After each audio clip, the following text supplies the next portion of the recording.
அந்த இடத்துல வாசல் வச்சுருந்தா அந்த வாசலுக்கு பேர் காதல் வாசல்.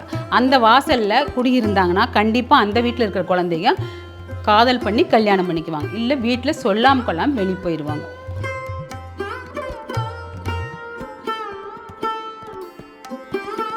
அந்த வடக்கு வாயுவியத்தில் வச்சாங்கன்னா அது வந்து பிஸ்னஸ் நல்லா போகும், உடனடியாக விற்பனையாகும். கல்யாணம் ஆகாத குழந்தைகளை அந்த வடமேற்கு மூலையில் படுக்க வச்சாங்கன்னா உடனடியாக கல்யாணம் ஆகும்.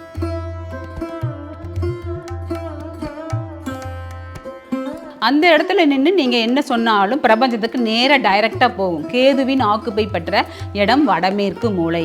அந்த இடத்துல போய் ஒரு சாமி ரூம்பே வீட்டில் வச்சுருந்தாலும் அங்கே போய் நின்று சாமி கும்பிடும்போது டைரெக்டாக பிரபஞ்சத்துக்கிட்ட போகும்.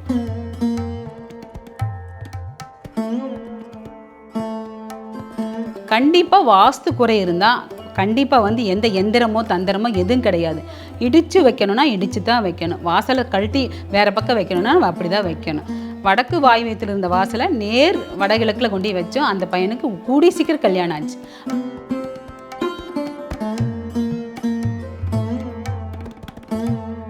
இப்போ என்ன பண்ணணும்னா புது வீடு பால் காய்ச்சி நம்ம குடி போகிறவங்க எதை வைக்கணும்னு நமக்கு தெரிஞ்சு தான் வைக்கணும்.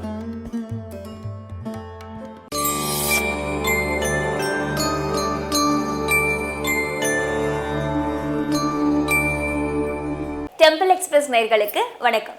நம்ம கூட இன்னைக்கு ஏஎல்பி ஜோதிடர் மகாகுரு டாக்டர் பத்மா மகாலிங்கம் இருக்காங்க. அவங்க கிட்ட வீடு பத்தி, ஏஎல்பி பத்தியும் வாஸ்து பத்தி நிறைய விஷயங்கள் கேட்டு தெரிஞ்சுக்க போறோம். வணக்கம் மேம். டெம்பிள் எக்ஸ்பிரஸ் நேயர்களுக்கு அன்பான வணக்கம். என்னை இதுவரை வழிநடத்திய அனைத்து குருமார்களுக்கும் வணக்கம். மேம், ஒரு வீடு அப்படின்னாலே வாசல் ரொம்ப முக்கியம். ஸோ வடக்கு வாசல் நிறைய வீடுகள்ல அமைஞ்சிருக்கு. ஸோ வடக்கு வாசல் அப்படிங்கிறது எந்த திசை நோக்கி அமைஞ்சிருக்குங்கிறது வடக்குன்னு தெரியும். ஆனால் எந்த பக்கம் நோக்கி இருக்கணும்? ஏன்னா வடகிழக்கு அந்த மாதிரி சில திசைகள் இருக்கு இல்லையா? ஸோ அதில் தெளிவுபடுத்துங்க மேம். இப்போ வாசல்னால் இப்போ வடக்கு நேர் வடக்குன்னு ஒரு வாசல் இருக்குது. வாசல்னு எடுத்துக்கிட்டா எப்பவுமே வந்து வாஸ்துப்படி உச்ச வாசல் வச்சா தான் கரெக்டான வாசல் அது. ஆனால் நேர் வடக்கு இருக்குது, வடகிழக்கு வாசல் இருக்குது, வடமேற்கு வாசல் இருக்குது. உச்சல் வாசல் உச்ச இடம் ஒரு இடத்துக்கு வந்து 4 இடம் உச்சம் 4 இடம் நீசம்னு இருக்குது. உச்சத்தில் மட்டும்தான் வாசல் வைக்கணும். அப்போ இதில் வடக்கு வாசல்னால் வடகிழக்கு தான் உச்ச வாசல், வடமேற்கு வந்து நீச்ச வாசல். இது புரியாமல் எல்லாரும் நான் வடக்கு வாசல் வீடு வச்சுருக்கேன், வடக்கு வாசல் வீடு வாங்கியிருக்கேன் இப்படின்னு சொல்லிகிட்டே இருக்காங்க. நாங்கள் போய் எத்தனை வீடை கரெக்ஷன் பண்ண தெரியுங்களா? வடக்கு அதாவது வடக்கு வாயுவியத்தில் வாசல் வச்சவங்க அந்த வாசலுக்கு பேர் காதல் வாசல்னு பேர். அந்த இடத்துல வாசல் வச்சுருந்தா அந்த வாசலுக்கு பேர் காதல் வாசல். அந்த வாசலில் குடியிருந்தாங்கன்னா கண்டிப்பாக அந்த வீட்டில் இருக்கிற குழந்தைங்க காதல் பண்ணி கல்யாணம் பண்ணிக்குவாங்க. இல்லை வீட்டில் சொல்லாமல் கொள்ளாமல் வெளியே போயிடுவாங்க. அதையை வந்து நாங்கள் 2-3 வீட்டில் பார்த்து கரெக்ஷன் பண்ணி கொடுத்ததில் ஓரளவுக்கு அவங்க பொண்ணுங்களை வழி நடத்த முடிஞ்சுது அவங்களால. ஒரு வீட்டில் 3 குழந்தைங்க இருக்குது. அந்த 3 குழந்தைங்கள ஒரு குழந்தை காதல் பண்ணி போயிடுச்சு. அப்போ அந்த வடக்கு வாசல் வடக்கு வாயுவியம், அது வடக்கு வாயுவியம் அதுக்கு பேர், புரியுதுங்களா? மேற்கு வாயுவியம் இருக்குது, வடக்கு வாயுவியம் இருக்குது. வடக்கு வாயுவியத்தில் வாசல் இருந்து நாங்கள் ஒரு வீடு போய் பார்த்ததில் அந்த பொண்ணு லவ் பண்ணிகிட்டு இருக்குது. இது எப்படி இப்படி அப்படின்னு அந்த வீடு கட்டினதுக்கப்புறம் தான் எங்களுக்கு இப்படி அப்படின்னு சொன்னதுக்கப்புறம் அப்போ நாங்கள் என்ன பண்ணோம், சரி இது வந்து வாசலை மாற்றி வைக்கலாம் அப்படின்னா உச்ச வாசல் வடகிழக்கு வாசல். இப்போ நேர் வடக்கா நம்ம நின்னோம்னா ரைட் சைடு நேர் வராது தான் வாசல் வைக்கணும், லெஃப்ட் சைடு நேர் வைக்கக்கூடாது. நம்ம வடக்கை பார்த்து நின்னோம்னா ரைட் சைடு தான் வாசல் வைக்கணும், புரியுதுங்களா? அதுதான் வடகிழக்கு உச்ச வாசல், அங்கே தான் வைக்கணும். ஆனால் இந்த மூளைக்கு பேர், வடகிழக்கு மூளைக்கு பேரே என்ன தெரியுங்களா? பேபி, சாஃப்டான மூளைன்னு பேர், பேபி மூளைன்னு சொல்லுவாங்க. ஏன்னா குழந்தைங்க, அதாவது படிக்கிற குழந்தைங்க அந்த ரூமில் இருந்து குழந்தைங்க படுத்து தூங்கி எழுந்திரிச்சு படித்தாங்கன்னா கொஞ்சம் நல்லாயிருக்கும், புரியுதுங்களா? அந்த மூளைக்கு பேர் குழந்தைகள் அறை, புரியுதுங்களா?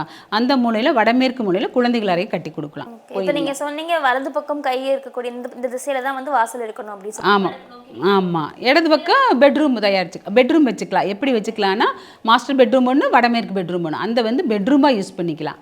அந்த இடத்த ஓப்பன் பண்ணக்கூடாது, டோர் வைக்கக்கூடாது. இதுதான் மெயின் கான்செப்ட். அது வந்து வடக்கு வாசல் கிடையாது, வடக்கு வாசல் தான், ஆனால் உச்ச வாசல் கிடையாது, நீச்ச வாசல். ஆனால் சில வீடுகளில் 2 வாசல் வச்சுருக்காங்க இல்லையா? வடக்கு நோக்கியே இருக்கும், ஆனால் 2 வாசல் வச்சுருக்காங்க. அப்படி இருக்கிறது வடக்கு நோக்கி ஒரே செவத்தில் 2 வாசல் வச்சுருக்க மாட்டாங்களே. இல்லை, சில வீடுகளில் அப்படி அமைஞ்சிருக்கு. வைக்கக்கூடாது அது. ஆமாம், அது வாயுவியம், அதாவது காற்று. அந்த இடத்துக்கு பேரே வந்து காற்று, விரய வாசல், விரய இடம், அந்த இடம் வாயு மூலை விரய இடம். இப்போ ஒன்றும் இல்லை, தொழில் நிறுவனத்தில் பாருங்களேன், ப்ரொடக்ஷன் பண்ண பொருட்களை அந்த வடக்கு வாயுத்தில் வச்சாங்கன்னா அது வந்து பிஸ்னஸ் நல்லா போகும், உடனடியாக விற்பனையாகும். கல்யாணமாகாத குழந்தைகளை அந்த வடமேற்கு மூலையில் படுக்க வச்சாங்கன்னா உடனடியாக கல்யாணமாகும். இந்த கான்செப்ட் தான் அந்த மூலையை ஒழிய வாசல் வைக்கக்கூடாது. அந்த மூலையில் வச்சாங்கன்னா வழக்கு, புரியுதுங்களா, வழக்கு வரும், கோர்ட்டு கேஸ் வரும், வம்பு வழக்கு வரும், தீராத கணவன் மனைவி பிரச்சனை வரும். அதனால் நீங்கள் வந்து வடக்கு நேர் வடக்கில் நின்னீங்கன்னா உங்களுடைய வலதுகை பக்கம் வாசல் வச்சா உச்ச வாசல், அதுதான் வடக்கு உச்ச வாசல். வடமேற்கு குறையுள்ள வீட்டில், அதாவது வடமேற்கு குறையுள்ள வீட்டில் என்ன பண்ணுவாங்கன்னா பண இழப்பு வரும், கண்டிப்பாக தொழில் நஷ்டமாகும், தொழிலுக்கு சரிவர இயங்காது, குழந்தைகளுக்கு கூட சலனங்கள் வரும். அந்த வீட்டில் இருக்க குழந்தைகள் ஹாஸ்டலில் தான் தங்கி படிப்பாங்க, புரியுதுங்களா. அதனால் வடமேற்கு குறை இருக்குதுன்னா கண்டிப்பாக எங்களை காண்டாக்ட் பண்ணுங்கள், சரிங்களா. கண்டுபிடிக்கிறது ஃபஸ்ட்டு வடமேற்கு குறை இருக்குன்னு உங்களுக்கு தெரியாது, எங்களுக்கு தெரியும். பக்கத்தில் உள்ள வாஸ்து ஆலோசகர் கேட்கலாம், சப்போஸ் எங்களை கூட கேட்கலாம், சரிங்களா. அந்த மாதிரி கேட்டு கூட தெரிஞ்சுக்கலாம் நீங்கள். அப்போ என்ன பண்ணலான்னா அதுக்குரிய தெய்வம் என்னென்னா தெரியுங்களா, ஆஞ்சநேயரும் இவர் விநாயகரும் தான். நீங்கள் விநாயகரை போய் கும்பிடலாம், அடுத்து ஆஞ்சநேயரை கும்பிடலாம். ஆஞ்சநேயரை கும்பிட்றதுக்கு நீங்கள் வடமேற்கு குறை உள்ள வீட்டில் இருக்கிறவங்க எப்படி கும்பிடலான்னா வெண்ணெய் வாங்கி சாத்தி, வெண்ணெய் எந்த ஆஞ்சநேயர்னாலும் வெண்ணெய் வாங்கி சாத்தி வஸ்திரம் சாத்தணும் அவருக்கு. அது அவருக்கு கோவிலில் போய் வஸ்திரம் வாங்கி கொடுத்து வெண்ணெய் சாத்தி வழிபட்டு வந்தீங்கன்னா கொஞ்சம் ரெமெடி ஆகும். ஏன்னா குறிப்பிட்ட கலர் இருக்காம இல்லை, ஆஞ்சநேயருக்கு ஆரஞ்சு கலர் ரொம்ப பிடிக்கும், அதனால் அது கூட வாங்கி சாத்தலாம். நீங்கள் ஒயிட்டு கூட, வெண்ணெய் கலர் ஒயிட்டு கூட வாங்கி சாத்தலாம், ஆஃப் ஒயிட்டுன்னு ஒன்று இருக்குது இல்லைங்க, அந்த கலர் கூட வாங்கி சாத்தலாம். இதே மாதிரி விநாயகர் கோவிலுக்கும் போய் கும்பிடலாம். ஏன்னா அந்த வடமேற்கு மூளைக்கு உண்டான அதிபதி யாருன்னா விநாயகரும் ஆஞ்சநேயரும் தான், வாயு மூளை. அதனால் ஆஞ்சநேயர் வந்து ஆகாய மார்க்கமாக வந்தவர், அதனால் அது வாயு மூலை. அந்த இடத்துல நின்று நீங்கள் என்ன சொன்னாலும் பிரபஞ்சத்துக்கு நேராக டைரெக்டாக போகும். கேதுவின் ஆக்குப்பை பெற்ற இடம் வடமேற்கு மூலை. அந்த இடத்துல போய் ஒரு சாமி ரூம்பே வீட்டில் வச்சுருந்தாலும் அங்கே போய் நின்று சாமி கும்பிடும்போது டைரெக்டாக பிரபஞ்சத்துக்கிட்ட போகும். அந்த மாதிரியான செயல், அதாவது வடமேற்கு குறையுள்ளவங்க இந்த மாதிரியெல்லாம் செஞ்சிங்கன்னா ஓரளவுக்கு ரெமெடி ஆகும். கண்டிப்பாக வாஸ்து குறை இருந்தால் கண்டிப்பாக வந்து எந்த எந்திரமோ தந்திரமோ எதுவும் கிடையாது. இடித்து வைக்கணும்னா இடித்து தான் வைக்கணும், வாசலை கழட்டி வேறு பக்கம் வைக்கணும்னா அப்படி தான் வைக்கணும். வடக்கு வாயுமயத்தில் இருந்த வாசலை நேர் வடகிழக்கில் கொண்டு வச்சோம், அந்த பையனுக்கு கூடி சீக்கிரம் கல்யாணம் ஆச்சு. அந்த மாதிரி நிறைய டிப்ஸுகளாக நாங்கள் செஞ்சு கொடுத்துட்ருக்குறோம் நாங்கள் எங்கள் மகாகுரு வாஸ்துவில், சரிங்களா. அந்த மாதிரி உங்களுக்கு ஏதாவது காண்டாக்ட் பண்ணணும்னா காண்டாக்ட் பண்ணிக்கலாம். ஒரு தெளிவான விளக்கம் எங்களுக்கு கிடைச்சிருக்கு. இப்போ ஒரு வீடு எடுத்துட்டோம்னா வீட்டில் வந்து நிறைய வீடுகளில் இந்த வெள்ளை கலரில் வெள்ளை பள்ளி இருக்கும் இல்லையா, ஸோ அதை வந்து லக்ஷ்மியோட சொரூபம் அப்படின்னு சொல்கிறாங்க இல்லையா, அது உண்மையா? கண்டிப்பாக லக்ஷ்மியின் சொரூபம் தான், அவங்க தான் மகாலட்சுமி. எந்த வீட்டில் பள்ளி சொல்லாமல் இருக்குதோ அந்த வீட்டில் தெய்வ அகர்ஷணம் இருக்காது, புரியுதுங்களா. நொச்சு நொச்சு நொச்சுன்னு பள்ளி சொல்லுது இல்லைங்க, அந்த வீட்டிலலாம் தெய்வ அகர்ஷணம் இருக்குது. எந்த வீட்லையெல்லாம் பள்ளி இருக்குதோ அங்கே தெய்வம் இருக்குது. ஒன்றும் இல்லை, ஒரு சாமி ரூமில் வந்து ஒருத்தவங்க வந்து நாங்கள் தான் வந்து பூமி பூஜையெல்லாம் போட்டு வீடு கட்டி கொடுத்தோம். சாமி ரூமில் சாமி கும்பிட்டு 2 3 நாள் கழித்து எனக்கு ஃபோன் பண்ணாங்க, ஏங்கம்மா நாங்கள் இவ்வளோ நாள் கழித்து அந்த வீடு இடம் சும்மா இருந்தது, வீடு கட்டிட்டோம், இப்போ சாமியெல்லாம் கும்பிட்டோம், இப்போ எங்கள் வீட்டுக்கு தெய்வம் வந்திருக்குதான்னு உங்களால் சொல்ல முடியுமா அப்படின்னு கேட்டாங்க. இது சத்தியமான உண்மை. அப்போ அவங்ககிட்ட நான் சொன்னேன், நாளைக்கு விட்டு நாளானிக்கு ஃபோன் பண்ணுங்கள், எனக்கு உங்கள் பூஜை ரூமில் பள்ளி இருந்தால், சின்ன பள்ளி ஆனாலும் பெரிய பள்ளி ஆனாலும் வந்துச்சுன்னா உங்களுக்கு சாமி வீட்டுக்கு வந்துருச்சு, சாமியின் அனுகிரகம் அதாவது அகர்ஷணம் இருக்குதுன்னு அர்த்தம் அப்படின்னு நான் சொன்னேன். அந்த அம்மா சொன்னாங்க, பால் காய்ச்சி சாமிக்கு வச்சுட்டு தான் மற்ற வேலை பார்ப்பாங்களாமா. காலையில் பால் காய்ச்சி வைக்கும்போது சாமி சிலை மேலே சின்ன பள்ளி இருந்தது, வெள்ளை பள்ளின்னு சொன்னாங்க. எனக்கே ரொம்ப சந்தோஷமாக இருந்தது. அப்போ தான் நான் சொன்னேன், உங்களுக்கு உங்கள் வீடு புண்ணியர்ஜனம் பண்ணி நீங்கள் குடி போயிட்டீங்க, உங்களுக்கு சாமியும் உங்கள் குலதெய்வம் கூட வந்துட்டாங்க, கவலைப்படாதீங்க, சந்தோஷமாக இருங்க, அப்போ எதையும் மனசில் வச்சுக்கிட்டு இருக்காதீங்க, சந்தோஷமாக இருங்க நான் சொன்னேன். அந்த மாதிரி பள்ளி உள்ள வீட்டில் நல்லது, அவ்வளவு நல்லது. அதாவது அந்த அம்மா ஒரு டவுட்டில் தான் கேட்டுச்சு, ஏன்னா புதுசாக வீடு கட்டி போயிருக்கிறோம், நம்ம வீட்டில் சாமி இருக்குது அப்படின்னு கேட்கும்போது இருக்குது ஆச்சு. இதுவே பள்ளிக்கு என்னென்னா, நம்ம ஆதி காலத்தில் முன்னோர்களெல்லாம் என்ன பண்ணுவாங்கன்னா, ஒரு வெட்டவெளி தெய்வம்னு வச்சுக்கோங்க. இப்போ எங்கள் குலதெய்வமெல்லாம் வெட்டவெளி தெய்வம் தான், கல் வச்சு சாமி கும்பிட்டுருக்குறோம் நாங்கள் ஒரு 40 வருஷமாக. அந்த குலதெய்வத்தை வாசலில் போய் உட்காருவோம். நாங்கள் வாசலில் உட்காந்து வலப்பக்கம், வேப்பமரம் 2 பக்கம் இருக்குது, வலப்பக்கம் பள்ளி சொன்னால் அந்த செயலை செய்யலாம். ஒரு தீர்த்தத்துக்கே போகிறதுனால வலப்பக்கம் பள்ளி சொன்னால் தீர்த்தத்துக்கு போவோம். அந்த கோவிலில் ஒரு கருப்பராயன் கோயிலில் ஒரு கெடாய் வெட்டுறதுனா பள்ளி சொல்லி பள்ளிக்கிட்ட சகுனம் கேட்பாங்க. அது அந்த இடத்துல உட்காந்து கொஞ்ச நேரம் சாமியெல்லாம் கும்பிட்டு பூஜையெல்லாம் முடிச்சுட்டு உட்காருவாங்க. உட்கார்ந்ததே அந்த சகுனம் கேட்பாங்க. கேட்கும்போது அந்த ரைட் சைடு வலது பக்கம், நம்ம இந்த கை பக்கம் வலது பக்கம் வந்து பள்ளி சகுனம் சொன்னால் அந்த வேலை செய்யலாம். தாராளமாக செய்யலாம். அது சகுனம் கேட்பாங்க. உடல்நிலை சரியில்லைன்னு சொல்லி ஒரு கோவிலுக்கு வந்து உட்காந்து அவங்க வந்து இந்த கோவிலுக்கு வந்து இந்த பூஜையெல்லாம் பண்ணினா அபிஷேகம்லாம் பண்ணிட்டு இனிமேல் என்னோட உடம்பு நல்லா இருக்குமா அப்படின்னு கேட்டு உட்காந்து கவுளி கேட்பாங்க. அதுக்கு பேர் கவுளி கேட்கறது. உட்காந்து அவங்களுக்கு வலப்பக்கம் இருந்து பள்ளி சொல்லுச்சுன்னா கண்டிப்பாக அது வந்து நோய் நல்லா போயிடும். இது வந்து எப்படின்னா ஒருத்தவங்களுக்கு வலதுகால் வராமல் போயிடுச்சு. அவங்க கோயிலில் வந்து உட்காந்துருந்தாங்க எங்கள் கோயிலில். அப்போ வந்து உட்காந்துட்டு அழுதுட்டு உட்காந்துட்டு பள்ளி தான் கேட்டாங்க. பள்ளி சகுனம் தான், கவுளி சகுனம் கேட்கணும் அப்படின்னு எங்கள் தாத்தா தான் பூஜை பண்ணுவார் அந்த கோயில். பூஜை பண்ணி அப்புறம் கேட்கும்போது உட்காந்து கேட்கும்போது கரெக்டாக அவங்களுக்கு சொல்லிச்சு. அதுலேருந்து அந்த கால் நல்லா நடந்து வராமல் இருந்த கால் நல்லா வந்து நடந்தாங்க அவங்க. அந்த பள்ளி சகுனத்துக்கு அவ்வளோ ஒரு வீரியம் இருக்குது.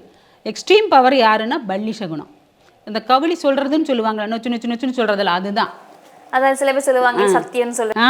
ஆமாம் ஆமாம் ஆமாம் சொல்லுவாங்க. அப்புறம் பள்ளி சொல்லும். வெள்ளைப்பள்ளி இன்னும் ரொம்ப ஸ்பெஷல். அது மகாலட்சுமியே தான். மரப்பள்ளியும் இருக்குது, வெள்ளைப்பள்ளியும் இருக்குது, ரெண்டும் கலந்த பள்ளியும் இருக்குது. நீங்க சொன்னீங்க குலதெய்வ கோயில்ல வந்து இந்த மாதிரி கவலி கேட்கறது இருக்கு. உங்களுக்கு பர்சனல் எக்ஸ்பீரியன்ஸ் ஏதாச்சும் இருக்கா? எங்க வீட்டில் நாங்கள் வீடு கட்டினப்போ ஒரு பள்ளி வந்தது. நாங்கள் வீடு கட்டி இப்போ 23 வருஷம் ஆகுது. இன்ன வரைக்கும் அந்த பள்ளி இருக்குது.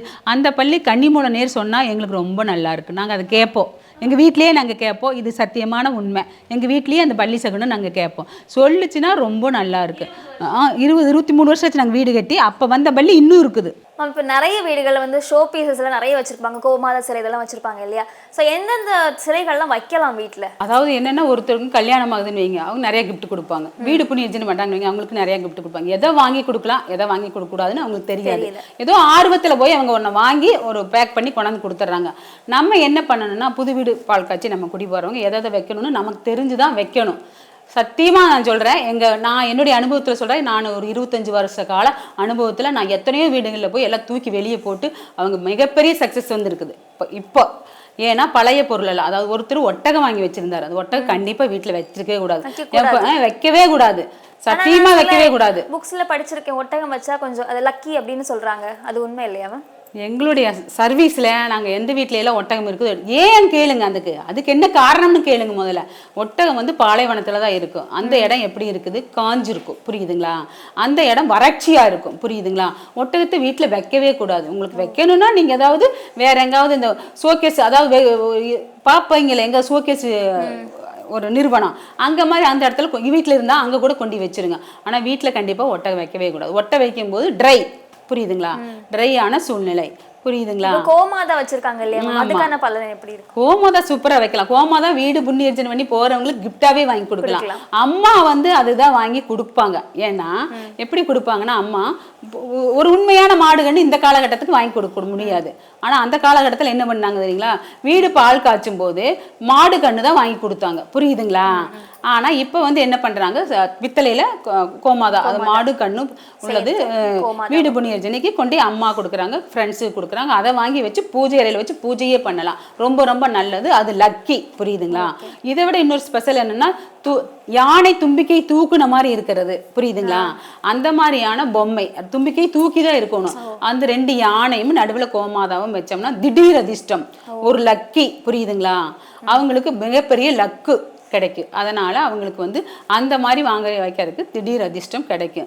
யானை வந்து தந்தம் மேலே தூக்குன மாதிரி இருக்கிற மாதிரி பொம்மை தான் அங்கே வாங்கி வைக்கணும். வச்சா திடீர் அதிர்ஷ்டம். இப்போ எந்த மாதிரி யானை பொம்மை வீட்டில் வைக்கக்கூடாது அப்படின்னா, என்ட்ரன்ஸ்லேயே வச்சிருப்பாங்க தும்பிக்கை அப்படி கீழே தொங்குன மாதிரி, அது மாதிரி வைக்கக்கூடாது, புரியுதுங்க? அது எத்தனை சொன்னாலும் கேட்க மாட்டேங்கிறாங்க. அது சிமெண்ட்லேயே சில மாதிரி செஞ்சு வச்சிடுறாங்க. நாங்களும் சொல்லிட்டேன், 2-3 வீட்டுக்கெல்லாம் போய் சொல்லிட்டு அப்புறம் அதை எடுத்துட்டாங்க.